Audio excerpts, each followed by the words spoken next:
Ano gusto mo sabihin sa lalaki minahal mo? Kausapin mo siya sa camera. Alam mo,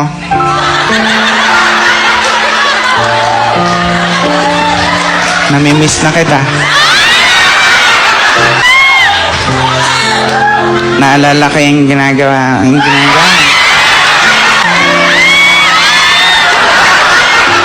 Hindi kasi pinagmamalaki ko siya kasi sobrang sweet sa akin. Ganun.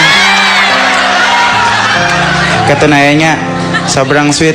Bago kami matulog, nilalagyan niya ako ng plastic bag sa ulo. Ganun. Pag hindi na ako makahinga, tatanggalin niya. Sabi niya sa akin, I love you. Siya yung lalaking nagturo sa akin kung paano magtipid sa buhay. Katunayan, pagkakain kami, ang ulam niya, pork chop. Ganun. Sa akin, ketchup. Masaya ako sa kanya. Proud na proud ako. Kasi, never siyang nahingi ng pera sa akin. Kung sana lang kumukuha sa wallet ko.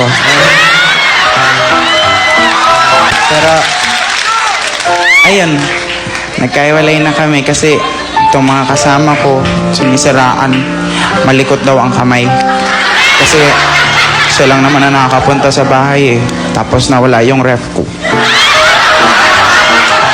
Siyempre, hindi ko naman siya pinagbintangan na magnanakaw. Kasi mahal na mahal ko siya. Inisip ko na misplace ko lang. Kung nasaan ka man, diyan ka na lang. Mali mo! Gago! Galing!